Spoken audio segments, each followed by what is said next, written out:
3 years of late nights, early mornings, and sacrificing every weekend. 3 years of working full-time while earning my MBA. 3 years of declining social events, missing trips, living on coffee and determination. And it all came down to this. Saturday, May 18th, 10 a.m. Graduation ceremony at the University Pavilion.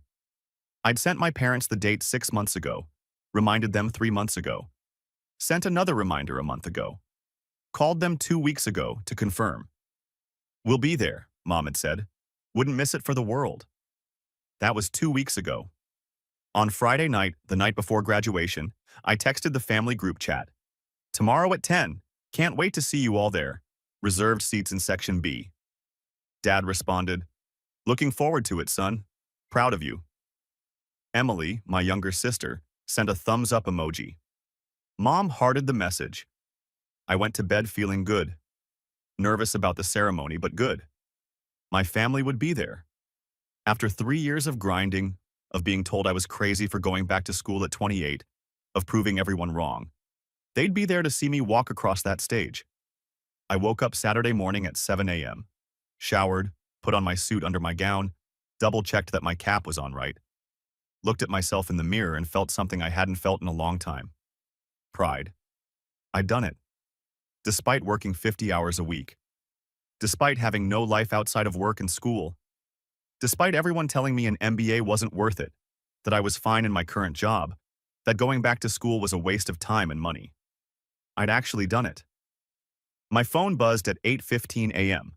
I was in my car, halfway to campus. Mom. "Honey, I'm so sorry. Something came up. We can't make it today." I read the text 3 times while sitting at a red light. Can't make it? Something came up. The light turned green. Someone honked. I drove forward on autopilot, pulling into a gas station parking lot. I called her. It went to voicemail. I called Dad. Voicemail. I texted the family chat. "What do you mean you can't make it? The ceremony starts in an hour and a half." No response. I sat there in my car, in my graduation gown, outside a Shell station, and felt something cold settle in my chest. They weren't coming. After 3 years. After all the reminders. After wouldn't miss it for the world. They weren't coming. I wanted to drive home. To skip the ceremony entirely. What was the point of walking across a stage if no one was there to see it? But I'd worked too hard. Sacrificed too much. I wasn't going to let their absence take this from me. I drove to campus, parked, walked to the pavilion, found my seat in the sea of graduates. Around me, families were arriving, taking photos, hugging their graduates, proud parents, excited siblings, grandparents with cameras. Everyone had someone. I sat alone and pretended to check my phone. The ceremony started at 10:03 a.m. The dean spoke about achievement and perseverance and the future. I heard maybe half of it. The other half, I spent scanning the crowd, hoping maybe they'd show up late. Maybe can't make it meant running late. They never came. They called my name at 11:47 a.m. Daniel Foster, Master of Business Administration, Finance Concentration, summa cum laude. I walked across the stage, shook hands with the dean, accepted my diploma, smiled for the official photographer. The audience clapped politely, the way they clapped for everyone. No one stood up. No one cheered. No one called my name. I walked back to my seat and sat down. Around me, other graduates were getting standing ovations. Families screaming their names, air horns, blown kisses. One guy's entire extended family rushed the stage afterward for photos. I sat there with my diploma in my lap and felt nothing. The ceremony ended at 1:15 p.m. Families flooded onto the field. Photos everywhere. Graduates crying, hugging their parents, celebrating. I took one selfie with my diploma, posted it to Instagram with the caption, "MBA done. Summa cum laude. 3 years of work, finally complete." Then I walked to my car and drove home. My phone stayed quiet the whole drive. No calls, no texts, no congratulations or sorry we missed it or anything. I got home at 2:30 p.m., changed out of my gown, sat on my couch in my empty apartment and stared at my diploma. Master of Business Administration, summa cum laude, top 5% of my class. Worth nothing if no one cared. I opened Instagram thinking maybe I'd gotten some congratulations from friends, from colleagues, from anyone. I had notifications, likes on my graduation post, a few comments from coworkers. And then I saw it. Posted 45 minutes ago, from my mother's account. A photo of my entire family at a restaurant. Mom, Dad, Emily, Emily's boyfriend Jake. All dressed up, all smiling. Balloons in the background. A cake on the table with, "Congratulations, Emily," written in frosting. The caption read, "Family dinner celebrating our Emily's big promotion. So proud of our girl for making shift supervisor at Walmart. Hard work pays off." I stared at the photo. They weren't at my graduation because they were at Olive Garden, celebrating Emily's promotion to shift supervisor at Walmart. I scrolled through the comments. Aunts and uncles congratulating Emily. Friends of the family saying how proud they must be. Emily responding with heart emojis and "Thanks so much." The post had 73 likes. My graduation post had 12. I looked at the timestamp. Posted at 1:32 p.m., right around when my ceremony was ending. They hadn't just skipped my graduation, they'd planned this. The restaurant reservation, the cake, the balloons. This wasn't something that came up. This was scheduled, organized, chosen. They chose Emily's Walmart promotion over my MBA graduation. I set my phone down carefully, stood up, walked to my kitchen, opened the cabinet under the sink where I kept my files, found the folder labeled Parents' Rent. I'd been paying my parents' rent for 4 years. It started when I was 25. Dad had lost his job. They were going to lose their apartment. I was making decent money at my job, had some savings. They needed help. Just for a few months, Mom had said, until Dad finds something new. Dad found a new job 3 months later, but the rent payments never stopped. At first, they said they needed time to get back on their feet. Then it was Emily's car that needed repairs. Then it was medical bills. Then it was just expected. $1,500 a month. Automatic transfer, first of every month. 54 months. I did the math on my phone calculator. $81,000. I'd given my parents $81,000 over 4 years, and they couldn't come to my graduation because they were celebrating Emily's shift supervisor promotion at Walmart. I pulled up my banking app, found the automatic payment, the one that would process in 3 days, on June 1st. I canceled it. Then I opened my text messages. I looked at Mom's text from that morning. Something came up. "We can't make it today." I looked at her Instagram post. The whole family, smiling, celebrating Emily. I started typing. "Congratulations on Emily's promotion. Shift supervisor at Walmart is definitely worth missing your son's MBA graduation for. I'm sure that extra 2 hour will really help the family. Speaking of helping the family, I've canceled the automatic rent payment. After 4 years and $81,000, I think it's time Emily contributes with her big promotion. I'm sure between her new supervisor wages and all that pride you have in her, you'll figure it out. Enjoy the cake." I read it 3 times. Edited it once to add the dollar amount because I wanted them to see it. Wanted them to understand exactly what they'd taken for granted. Then I hit send. I sent it to the family group chat.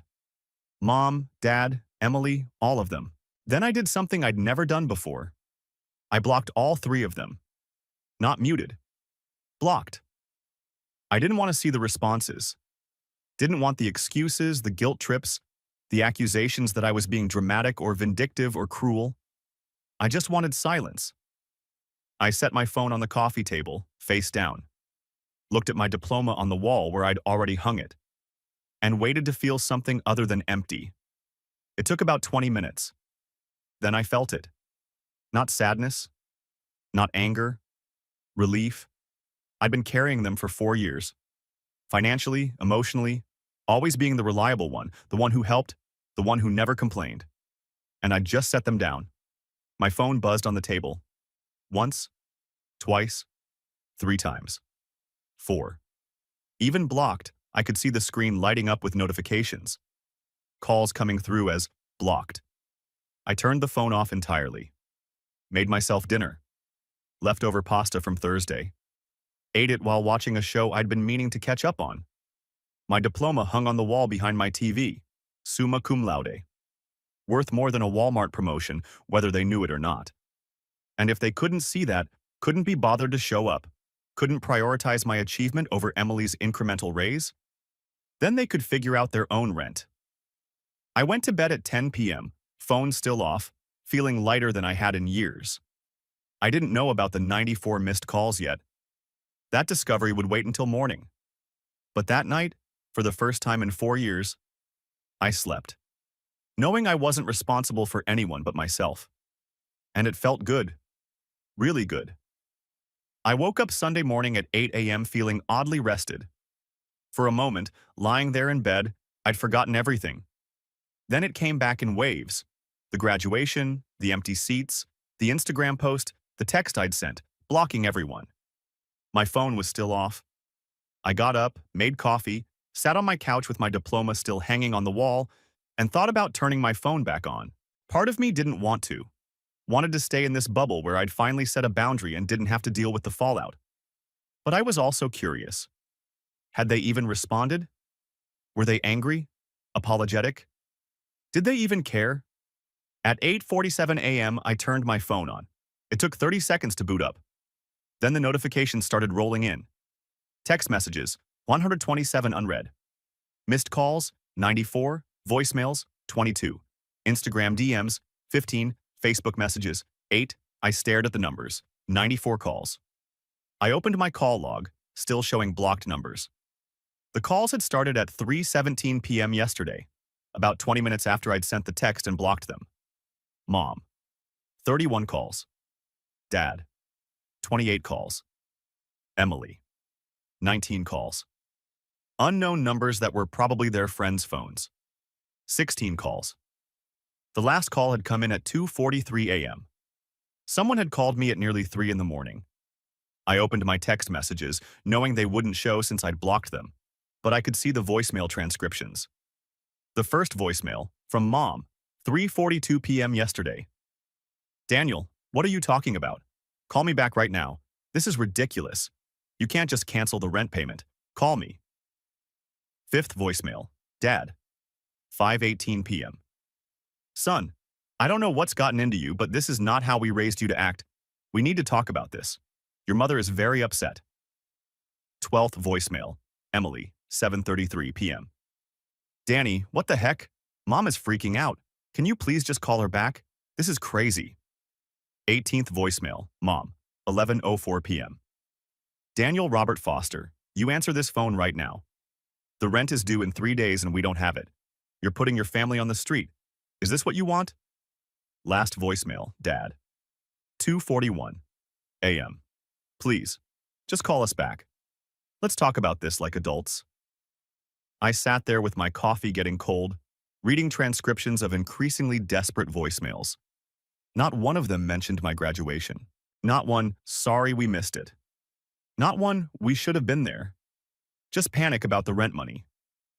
I deleted all the voicemails without listening to them. Then I unblocked everyone, just long enough to see what they'd actually texted me. The messages came flooding in. Mom, 3:19 p.m. yesterday. What is this about? Call me now. Mom, 3:47 p.m. Daniel, this isn't funny. We need that rent payment. Dad, 4:12 p.m. Your mother showed me your text. This is completely out of line. Call us immediately. Emily, 4:58 p.m. Seriously? You're mad about graduation so you're going to make Mom and Dad homeless? Mom, 5:34 p.m. I don't understand where this is coming from. We've always been there for you. Dad, 6:15 p.m. We're trying to reach you. Please pick up. Emily, 7:29 p.m. Mom's crying. Hope you're happy. Mom, 8:03 p.m. After everything we've done for you, raising you, supporting you, and this is how you repay us? Dad, 9:47 p.m. The landlord called. Rent is due Wednesday. We need to sort this out. Mom, 10:52 p.m. You're going to ruin us over one missed event? That's incredibly selfish. Emily, 11:38 p.m. You've always been jealous of me. This proves it. The messages continued through the night, getting more desperate, more accusatory, more guilt-laden. Not once did anyone say, "We're sorry." I made a fresh cup of coffee and started typing a response. Deleted it. Started again. Deleted it. Finally, I wrote something simple and sent it to the family group chat. I paid $81,000 over 4 years. You missed my MBA graduation, summa cum laude, to celebrate Emily's Walmart shift supervisor promotion at Olive Garden. You chose. Now deal with the consequences of that choice. I sent it. Watched the delivered status change to read almost immediately. The typing indicators appeared. All 3 of them, typing at once. Mom. How dare you throw money in our faces? We needed that help. You offered. I typed back. I offered temporary help during an emergency, not a permanent 4-year payment plan. Dad. We were struggling. You knew that. Me. You were struggling enough to skip my graduation but not struggling enough to skip a celebration dinner with balloons and cake? Emily. My promotion was important. Me. So was my graduation. Apparently less important than your 2-hour raise. Mom. This isn't about the graduation. You're being vindictive because you've always resented Emily's success. I stopped typing. Read that message 3 times. Always resented Emily's success. I opened my photos, scrolled back through the years. Emily's high school graduation, entire family there, huge party afterward. Cost, probably $3,000. My high school graduation, family there, dinner at Applebee's. Cost, maybe $150. Emily's community college associate degree, family brunch, gifts, Facebook posts. My bachelor's degree, card with $50, proud of you, text. Emily's first job at Walmart. Celebration dinner, mom posted about it on Facebook for a week. My first salaried position at a financial firm. That's nice, dear. Emily's car breaking down. I was asked to loan her $2,000, never paid back. My car breaking down. Can't you just Uber? 4 years of paying their rent. Expected. Never questioned. 1 month of not paying their rent. Family emergency. How could I do this? I'm destroying them. I looked at the pattern laid out in my camera roll, in my memory, in every interaction we'd ever had. And I understood something I'd been avoiding for years. I wasn't the son. I was the bank account. Emily wasn't the golden child. She was the child. The only one they actually saw as family. I was the responsible one. The reliable one. The one who made good money and didn't need attention or praise or celebration. The one who could be counted on to send money and not complain and definitely not have feelings about being second best his entire life. My phone buzzed. Mom calling. I answered. Put it on speaker. Finally! Her voice was sharp. We've been trying to reach you for 24 hours. I know. I had my phone off. Do you have any idea what you've done? The stress you've caused? Do you have any idea what you did? I replied calmly. Missing my graduation? We couldn't make it. I told you something came up. Something came up? Mom, I saw the Instagram post. You were at Olive Garden with balloons and a cake, celebrating Emily's promotion. Silence. That was planned weeks ago, she said, finally, defensively. So was my graduation. I told you 6 months ago. I reminded you multiple times. You confirmed 2 weeks before. Emily's promotion was important. She became a shift supervisor at Walmart. I got my MBA, summa cum laude, after 3 years of working full-time while going to school. And you chose Olive Garden. You're being dramatic. I'm being clear. You made a choice. I'm making one too. By cutting us off financially? By trying to get us evicted? By stopping a payment that was supposed to be temporary 4 years ago. You're not being evicted. You just have to figure out your own rent for once. We can't afford it without your help. Then Emily can contribute with her promotion, or you can downsize, or Dad can pick up extra hours. Those are your options. I'm not one of them anymore. After everything we've done for you, like what? I interrupted. Name one thing you've done for me in the last 4 years that didn't involve me giving you money. Silence. I'll wait, I said. We raised you, fed you, put a roof over your head. That's called being a parent. That's the baseline. I'm asking what you've done since I became an adult. Since I started paying your rent. More silence. Have you been to my apartment? I asked. The one I've lived in for 3 years? No answer. Have you asked about my job, my life? Anything that wasn't followed by asking for money or comparing me to Emily? That's not fair, Mom said, but her voice wavered. What's not fair is missing your son's graduation for a shift supervisor promotion. What's not fair is taking $81,000 and acting entitled to more. What's not fair is calling me vindictive for finally saying no. I heard Dad's voice in the background. Let me talk to him. The phone shuffled. Son? Dad's voice was tired. I understand you're upset. Do you? But you can't just abandon your family because of one missed event. One missed event. That's what you're calling it. It was a graduation. You still got your degree. It was the culmination of 3 years of work. It was important to me. And you knew that. And you chose not to come. We had Emily's celebration. Which was more important. I get it. That's the point. Emily is always more important. Her achievements, her needs, her life. I'm just the ATM who occasionally requires acknowledgement. That's not true. Then why did you miss it, Dad? Tell me the real reason. Not something came up. The real reason. Long pause. Emily really wanted us all there for her dinner, he said quietly. There it was. So you chose. We thought you'd understand. You're successful. You don't need the validation like Emily does. I'm successful because I worked for it, because I didn't have parents paying my way or celebrating every small achievement. But apparently that means I don't deserve celebration at all? We're proud of you, he said, but it sounded hollow. You're proud of my bank account. There's a difference. I hung up, blocked them again. Sat there in my apartment with my coffee and my diploma and my phone that would probably start buzzing again any second. But this time, I wouldn't see it. Because I was done. Done being the reliable one who got nothing in return. Done being the son who didn't need attention because he was already successful. Done funding their life while they celebrated my sisters. The rent was due in 3 days. They'd figure it out. Or they wouldn't. Either way, it wasn't my problem anymore. And that realization felt better than any congratulations they could have given me. Wednesday arrived. Rent day. I woke up knowing exactly what was happening 3 towns over.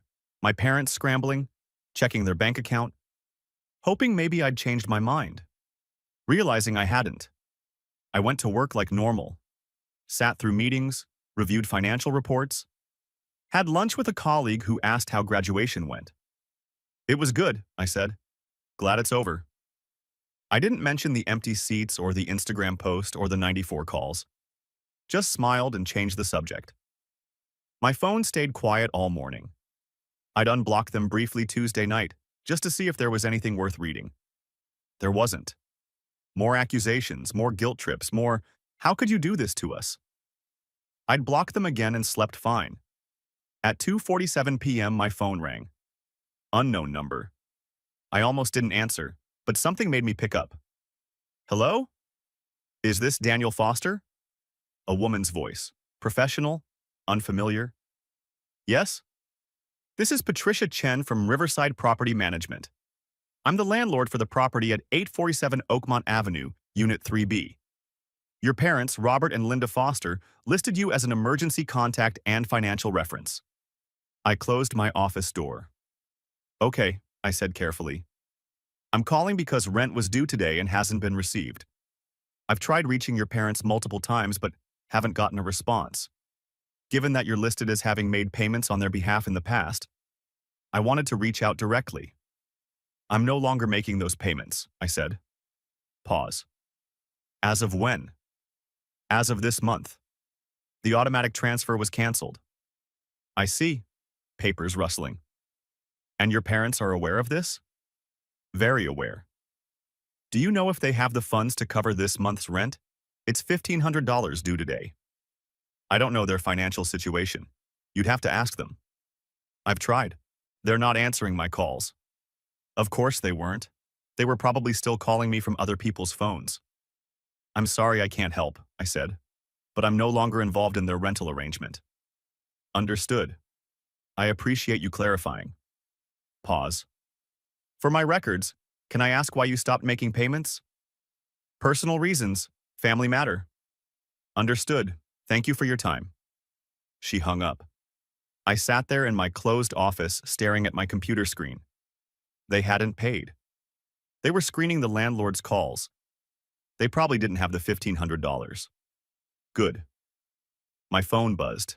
Text from a number I didn't recognize. Daniel, this is your Aunt Carol. Your mother called me in tears. What's going on? Why won't you help your parents? I stared at the text. Aunt Carol. Mom's sister. The one who always took Mom's side in everything. I typed back, did Mom tell you she skipped my MBA graduation to celebrate Emily's Walmart promotion? 3 dots appeared. Disappeared. Appeared again. She said there was a scheduling conflict. There wasn't. She chose. Asked to see her Instagram from Saturday. The dots disappeared and didn't come back. 10 minutes later, my cousin Jessica texted, Dude, what's happening? Mom showed me Aunt Linda's Instagram. Is that real? Very real. And they actually skipped your graduation for that? Yep. That's messed up. Yep. For what it's worth, congrats on the MBA.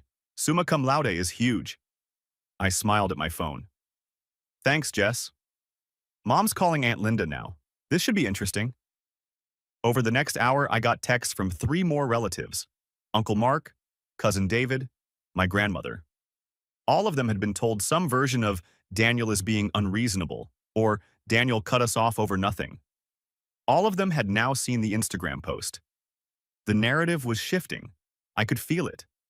At 5:30 p.m., Emily called from yet another unknown number. I answered. Stop calling from random numbers. You blocked us. What am I supposed to do? Not call me? Daniel, please. Mom and Dad are freaking out. The landlord is threatening eviction. They don't have the money. Not my problem. How can you say that? They're our parents. They're your parents who came to your celebration. Mine apparently had a scheduling conflict. It wasn't like that. What was it like, Emily? Explain it to me. How was it not exactly choosing your $2 raise over my 3 years of grad school? Silence. I didn't ask them to skip your graduation, she said quietly. But you knew they were, didn't you? More silence. You knew, I said. You knew they weren't going to my graduation because they were coming to your dinner, and you didn't say anything. I thought you'd understand. You're always so independent. You don't need them like I do. That's what Dad said, word for word, like you all discussed it. We just thought, you thought I wouldn't care, because I never complain, because I just pay their rent and show up to holidays and don't make waves. So why would I care about one little graduation? Don't put this on me, she said, voice rising. This is between you and them. No, this is between all of us. You benefit from them prioritizing you. You always have. And you've never once questioned it or felt bad about it because you think you deserve it. I work hard. So do I. I worked full-time and got an MBA simultaneously. You know what's harder than being a shift supervisor at Walmart? That. But somehow your achievement was worth a family celebration and mine wasn't worth showing up. I heard her crying. Part of me felt bad. The other part, the part that had sat alone at graduation while everyone else had families, felt nothing. What do you want me to do? She asked through tears. Help with the rent. You have a promotion. Contribute to the household you're so worried about. I don't make enough. You make enough to go out for celebration dinners. You make enough for a cake and balloons. You make enough to help with $300 toward rent. $300? 20%. Emily pays 20%. They figure out the rest. Seems fair since you're the one they prioritize. That's not fair. What's not fair is paying $81,000 over 4 years and getting nothing but taken for granted. What's not fair is them missing my graduation. What's not fair is you calling me right now to guilt me into resuming payments instead of calling to apologize. I didn't know it mattered that much to you. How could you not know? How could any of you not know that a master's degree graduation would matter? She didn't have an answer. I have to go, I said. Good luck with the rent. I hung up, blocked that number too. Went home, made dinner, watched TV, slept fine. Thursday morning, I got an email. From my mother, because apparently I hadn't blocked that. Subject: please read this. Daniel, I don't know what else to say. We're sorry we missed your graduation. We made a mistake. But you're punishing us for one error by destroying our lives. The landlord has given us until Monday to pay, or she starts eviction proceedings. We don't have the money. Your father is picking up extra shifts, but it won't be enough in time. Emily is trying to help, but she barely makes anything. We have nobody else to turn to. I'm begging you. Please. We're your parents. We made a mistake, but we don't deserve this. If you ever loved us, you'll help us one more time. Mom. I read it twice. If you ever loved us. There it was. The ultimate guilt trip. The weapon of last resort. I hit reply. Mom, you didn't make one error. You made a choice. You planned Emily's celebration dinner weeks in advance. You confirmed you'd be at my graduation 2 weeks before. Then you chose the dinner. That wasn't a mistake. That was a decision. You chose Emily's Walmart promotion over my MBA. You chose Olive Garden over being there for your son's biggest achievement. You can call it one error. I call it the final proof of something I've known for years. I matter less. I don't matter less because I'm more successful or more independent. I matter less because you decided I do. And I'm done accepting that. You want help? Ask Emily. Ask the daughter you prioritized. Ask the child you actually celebrated. I'm not your ATM anymore. I'm not your backup plan. I'm not the son who exists to fund your life while you ignore mine. I loved you. I loved you enough to pay your rent for 4 years without complaint. I loved you enough to keep showing up to family dinners where I was an afterthought. I loved you enough to believe we're proud of you, even though you never showed it. But love isn't supposed to be one-sided, and I'm done being the only one trying. The rent is your problem. Figure it out. Daniel. I sent it. Blocked her email address. Blocked Dad's too, preemptively. Then I did something I'd been putting off. I called my HR department. Hi, this is Daniel Foster in finance. I need to update my emergency contacts and beneficiary information. Removed my parents. Removed Emily. Listed my cousin Jessica instead. The one who'd actually congratulated me. Changed my beneficiaries on my 401k and life insurance. Everything that had been split between my parents now went to a charity. The local literacy foundation. If I died tomorrow, they wouldn't see a cent. That thought made me smile. Friday afternoon, Jessica texted. So, Aunt Linda called Mom again. Apparently you sent her an email that broke her heart. Good. Mom told her she needed to apologize for real, not just because she needs money. Did she? Nope, doubled down. Said you're breaking up the family over one missed event. Also good. Grandma called too, wants to talk to you. I thought about that. Grandma was tough but fair. She'd always been kind to me. Maybe I'll call her next week. She said to tell you she's proud of you. MBA at your age while working full-time is impressive. I stared at that text. Read it 3 times. Thanks, Jess. She also said your mom was always like this with Aunt Carol too. Played favorites. Never changed. That tracked. The weekend passed quietly. I went hiking, read a book, ordered pizza, lived my life, didn't think about the rent, didn't think about whether they'd paid, didn't think about eviction notices or desperate calls or guilt trips. For the first time in 4 years, their problems weren't my problems. And on Sunday night, lying in bed, looking at my diploma on the wall, I realized something. I didn't miss them. Not the calls, not the texts, not the family dinners where I was background noise. I missed who I thought they were, who I wanted them to be. But the people they actually were? The ones who skipped my graduation? Who took $81,000 and acted entitled to more? Those people I didn't miss at all. And that was the most freeing realization of my life. 3 weeks passed. I didn't reach out. They didn't reach out. The silence was loud at first, then comfortable, then normal. Work kept me busy. I'd been promoted 2 weeks after graduation, My boss had noticed my MBA and immediately moved me to a senior analyst position with a $20,000 raise. Nobody at work knew about the family drama. Nobody knew I'd spent graduation alone. They just saw the accomplishment and rewarded it. Funny how that worked. Jessica kept me updated without me asking. She'd text every few days with small observations. Aunt Linda is working at Target now, part-time cashier. Uncle Robert picked up weekend shifts at a warehouse. Emily is contributing $200 a month to rent, complaining about it constantly. They moved to a smaller apartment, 2-bedroom instead of 3. I read the updates and felt nothing. Not satisfaction, not guilt, just distance. On the 4th week, Grandma called. I answered. "Hi, Grandma." "Daniel." Her voice was warm, steady. "How are you, sweetheart?" "I'm good. Really good, actually." "I'm glad to hear that. I wanted to call and say congratulations properly. Your mother sent me a photo of your diploma. Summa cum laude. That's exceptional. Thank you. I also wanted to say I'm sorry for what happened at your graduation. For everything." I sat down on my couch. "You don't need to apologize. You weren't there." "No, but I raised your mother, and I see my mistakes reflected in hers." She sighed. "I played favorites with my daughters. Carol always got more attention, more praise. Linda learned that love was conditional, based on achievement and visibility, and she passed that down to you and Emily." I didn't know what to say to that. "You broke a cycle," Grandma continued, "by standing up for yourself, by refusing to accept being second best. That takes courage."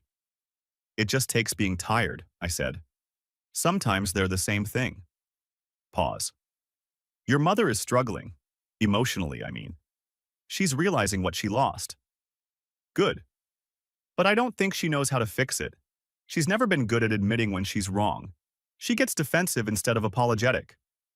I noticed. "I'm not asking you to forgive her. I'm just asking you to leave the door open. Eventually. When you're ready." "What if I'm never ready?" "Then that's your choice. And it's valid." She sounded sad but accepting. "You don't owe anyone access to your life, Daniel. Not even family.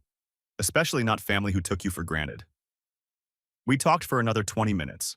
About my new job, her garden, neutral topics that felt like relief. Before we hung up, she said, "I'm proud of you. I hope you know that." "I do now," I replied. "Thank you, Grandma." 6 weeks after graduation, I got a letter in the mail. Physical letter. Handwritten. From my mother. I almost threw it away unopened. But curiosity won. "Daniel, I'm writing this because you've blocked all other ways to reach you. I understand why, but I'm hoping you'll read this. We managed to keep the apartment. Barely. Your father is working extra shifts. I got a part-time job. Emily is contributing what she can. It's tight, but we're making it work. I'm not writing to ask for money. I'm writing to say I'm sorry. I'm sorry we missed your graduation. I'm sorry we prioritized Emily's dinner over your achievement. I'm sorry we took you for granted for so long. You were right about everything. We treated you like a bank account instead of a son. We expected you to be fine without support, because you always were. We celebrated Emily more because she needed it more, or so we told ourselves. But you needed it too. You needed us there. And we failed you. I can't undo that. I can't go back and attend your graduation or celebrate your achievements the way we should have. I can only say I'm sorry and that I'm trying to understand how badly we hurt you. Your father and I have been talking a lot about our mistakes, about the favoritism, about taking you for granted. Emily has been talking to a therapist about family dynamics and guilt. We're all trying to be better, even if it's too late for you to see it. I don't expect forgiveness. I don't expect you to call or visit or send money ever again. I just wanted you to know that we see it now. We understand. And we're sorry. I hope you're doing well. I hope your new job is everything you wanted. I hope you're happy. Love, Mom. I read it 3 times. It was better than the previous attempts. More honest, less manipulative. But it was also 6 weeks late. 6 weeks after I'd needed to hear it. 6 weeks after graduation. 6 weeks after I'd already moved on. I put the letter in a drawer and didn't respond. 2 months after graduation, I went to dinner with Jessica and her boyfriend. So, she said over appetizers, Aunt Linda asked if you were coming to Thanksgiving. I nearly choked on my water. Are you serious? Dead serious. She asked my mom to ask you, like some weird game of telephone. What did you tell her? I told her to ask you herself if she wants to know. Good answer. Are you going? I thought about it. Thanksgiving at my parents' apartment. Probably crowded now that they'd downsized. Emily there, awkward and guilty. Dad trying to smooth everything over. Mom oscillating between apologetic and defensive. No, I said. I'm not. Fair. What are you doing instead? Friendsgiving. Some people from work are hosting. Should be fun. That sounds way better than forced family time. That's what I thought. Jessica leaned forward. For what it's worth, I think you did the right thing. All of it.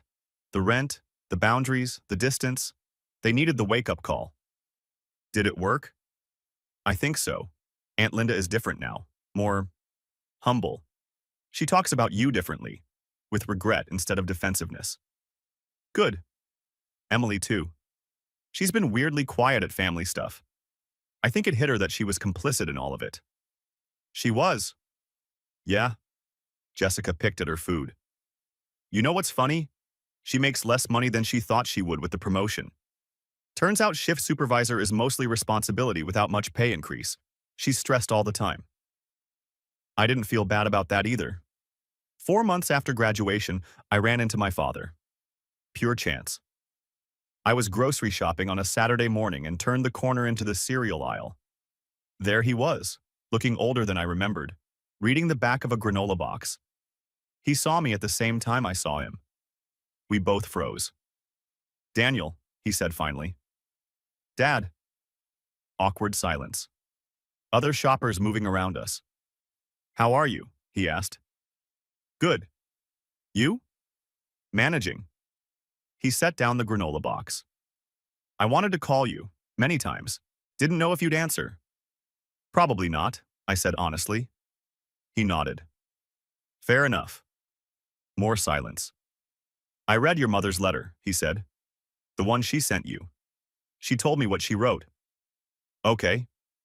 I agree with all of it. We were wrong. We took you for granted. We prioritized the wrong things. He looked directly at me. I'm sorry, son, truly. I stood there with my shopping basket, looking at my father apologizing in the cereal aisle of a grocery store. Okay, I said again. I don't expect forgiveness. I just wanted you to hear it from me too. You deserved better. You deserved parents who showed up. Something in his voice cracked. He cleared his throat. I was at the university website, he continued. They posted graduation photos. I found yours. You were smiling in your gown, holding your diploma, but your eyes looked sad. And I realized that was our fault. We put that sadness there on what should have been your happiest day. I didn't know what to say to that. Anyway, he picked up his granola box again. I won't keep you. I just wanted you to know we're sorry. And we understand if you never want to see us again. He started to walk away. Dad, I called out. He turned. The new job is going well. Got promoted again last month. Director level now. His face lit up. That's wonderful. Director at your age, that's impressive. Yeah, worked hard for it. I bet you did. You always worked hard. We stood there in the aisle, not quite bridging the gap, but acknowledging it existed. Take care of yourself, I said finally. You too, son. He walked away. I finished my shopping, drove home, didn't cry, didn't feel much of anything except tired. 6 months after graduation, I was good. Really good. The new position came with challenges, but also satisfaction. I'd made friends at work who became my Friendsgiving crew, my weekend hiking group, my actual support system. I'd started dating someone, met her at a professional networking event. She knew nothing about my family drama, just knew me as Daniel, the guy with the MBA who made her laugh. My apartment had become fully mine. I'd redecorated, bought new furniture, hung my diploma in a place of pride. I'd joined a gym, Started a hobby of woodworking. Read books I'd been meaning to read for years. Lived my life entirely for myself. And I didn't miss them. The family dinners, the obligations, the one-sided relationships. Occasionally, I thought about reconciliation, about whether I should reach out, give them another chance, rebuild something. But then I remembered sitting alone at graduation, remembered the Instagram post, remembered 4 years of rent payments taken for granted, and I decided I was fine where I was. Jessica invited me to a family barbecue in July. I declined politely. Grandma called on my birthday. We talked for an hour. She didn't mention my parents once. Emily sent a text through Jessica. "Tell Danny I'm sorry, really sorry." I didn't respond. Some things broke and stayed broken. Some distances became permanent. And I was learning that was okay. One evening in late summer, I was sitting on my balcony with a beer, watching the sunset, when my phone buzzed. Email notification. From the University Alumni Association. "Congratulations! Your class had the highest employment rate and average starting salary in the program's history. We're featuring your cohort in the next newsletter." I smiled. Somewhere out there, my mother might see that newsletter, might read about successful graduates from my class, might even see my name listed among the notable alumni achievements. Or she might not care, might have moved on to celebrating Emily's next small victory. Either way, it didn't matter anymore. Because I'd learned the most important lesson of all. You can't make people value you. You can't force them to show up, to celebrate you, to see your worth. All you can do is value yourself. Show up for yourself. See your own worth. And if that means walking away from people who don't, even if they're family, then that's what you do. I'd paid $81,000 for that lesson, but sitting there on my balcony, in my apartment, with my career and my life and my freedom, it was worth every penny.